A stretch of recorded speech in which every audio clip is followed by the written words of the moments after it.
ये देखिए देवात्मा हिमालय मैं आपको पढ़ा रही हूँ, थोड़ा सा मैंने आपको बता दिया है। तो देखो, हिमालय भारतीय संस्कृति की धुरी है और उसके बिना भारतीय संस्कृति पूर्ण नहीं है। हिमालय पर्वत के बिना हमारी जो संस्कृति है वो अधूरी है। ठीक है। गंगा, यमुना, सिंधु, ब्रह्मपुत्री आदि नदियों का उद्गम स्थल होने के साथ ही ऋषियों की तपोभूमि भी है। कौन? हिमालय पर्वत।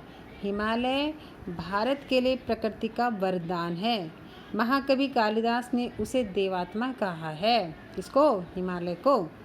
प्रस्तुत पाठ में इसी पवित्र और लोकोपकारी हिमालय का वर्णन गोदावरी और गंगा नदियों के वार्तालाप के माध्यम से किया गया। किसका? गोदावरी और गंगा नदी के माध्यम से बताया गया इनकी महत्ता को, हिमालय की महत्ता को। यहाँ दोनों नदियाँ हिमालय के विविध पक्षों का उल्लेख आपस में कर रही हैं। देवी सुरेश्वरी भगवती गंगे त्रिभुवन तारिणी तरल तरंगे। क्या है? देवी सरस्वती भगवती गंगे त्रिभुवन तारिणी तरल तरंगे। क्या है? हे स्वर्ग की देवी चंचल तरंगों वाली भगवती गंगा।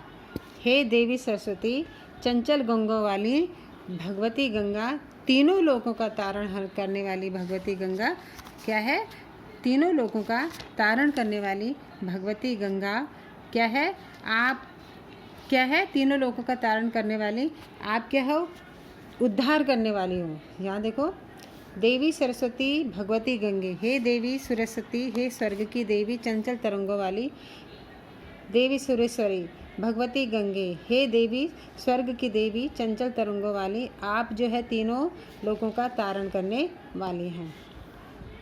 अब गंगा नदी और गोदावरी का इसमें आपस में वार्तालाप हो रहा है। तो वो क्या बोल रही?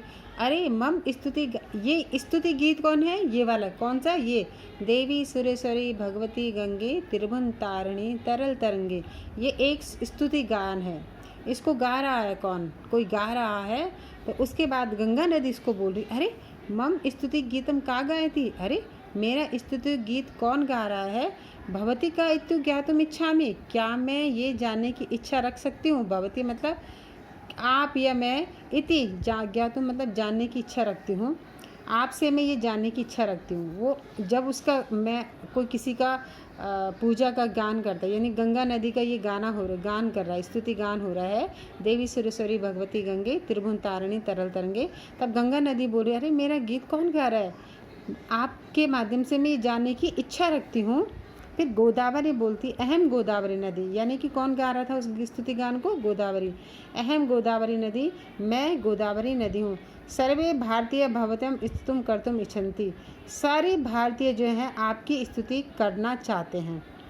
भवती कुत आगच्छति, आप कहाँ से आती हो? आप कौन बोल रहा? पूछ रहा से गोदावरी नदी। किससे पूछ रही है? गंगा नदी से, कि मैं गोदावरी नदी हूँ जिसने ये स्तुति गीत गाया है। सारे भारतीय जो हैं आपकी स्तुति करते हैं, आप कहाँ से आती हो? फिर गंगा नदी बोल रही है, भवती जानती एव खलु अहम नागाधिराज हिमालयात आगच्छामि, सभी जानते हैं, या आप जानती हो कि निश्चय ही ये आप जानते हो कि मैं पर्वतों के राजा हिमालय से आती हूँ। नाग मतलब पर्वत, नागाधिराज मतलब पर्वतों का राजा हिमालय से आती हूँ। आगच्छामि, गच्छ मतलब जाना, आगच्छामि मतलब आती हूँ। मैं पर्वतों के राजा हिमालय से आती हूँ। भवती हिमालय से विशेष श्रोतुम इच्छितुम, आप हिमालय के, हिमालय से मतलब हिमालय के, षष्ठी विभक्ति है, ठीक है। आप हिमालय के विषय में कुछ सुनना चाहती हैं, इच्छा रखती हैं। श्रोतु मतलब सुनना, इच्छा मतलब इच्छा, आप हिमालय के विषय में सुनने की इच्छा रखती हैं। तो गोदावरी बोलती है, आम वदतु गंगे, बोलिए गंगे, हाँ मैं गोदावरी बोलती हूँ, हाँ मैं रखती हूँ। अहम श्रोतुम इच्छामि, मैं सुनना चाहती हूँ। फिर गंगा नदी बोलती है, भारतस्य पुण्य पर्वतेषु श्रेष्ठा हिमालय पर्वतः, भारत के पुण्य पर्वत में सबसे श्रेष्ठ एक हिमालय पर्वत है। तथा बहव्या नदियाँ प्रवहन्ति, जिससे कि बहुत सारी नदियाँ क्या आती हैं? बहती हैं। प्रवहन्ति मतलब बहती हैं। कौन बोल रहा है? ये कौन कह रही? गंगा नदी। कि भारत का जो पुण्य पर्वत का जो भारत के पुण्य पर्वत का जो श्रेष्ठ जो है हिमालय पर्वत है, जिससे कि बहुत सारी नदियाँ बहती हैं। कृष्ण सखी यमुना अपि तथा एव प्रवहति, कृष्ण की सखी यानी कि कृष्ण की जो सखी है यमुना भी वहीं से बहती है। कृष्ण सखी यमुना भी वहीं से बहती है। कृष्ण की सखी, यमुना को किसको क्या बोला जाता है? कृष्ण की सखी। वो भी कहाँ से बहती है? कहाँ से? वह हिमालय पर्वत से। पर्वतानाम राजा हिमालय, और पर्वतों का जो राजा है वो कौन है? हिमालय। विश्वस्य अत्यंतम उत्तंग शिखरम गौरी शंकरम अपि तत्रैव अस्ति। विश्व के सबसे अन्यतम सबसे ऊंचा जो पर्वत शिखर है गौरी शंकर भी वहीं स्थित है। कहाँ? अब हिमालय पर्वत में। विश्व का अत्यंतम, अत्युत्तम, अति उत्तम, ठीक है, उत्तंग शिखर जो है वो गौरी शंकर भी कहाँ है? वहीं स्थित है। विश्व का सबसे ऊंचा पर्वत गौरी शंकर भी वहीं स्थित है। गौरी किसको बोलते हैं? शिव जी भगवान को। फिर गोदावरी बोलती है, अद्य जना एतत् शिखरम एवरेस्ट इति वदन्ति किल। अच्छा, फिर वो कह रही है गोदावरी, हाँ, आज जिसको लोग क्या है? एवरेस्ट के नाम से जानते हैं। गौरी शंकर बोलते थे पहले उसको, लेकिन आज उसे एवरेस्ट के नाम से जाना जाता है। अद्य मतलब आज लोग उस शिखर को एवरेस्ट के नाम से जानते हैं, ठीक है।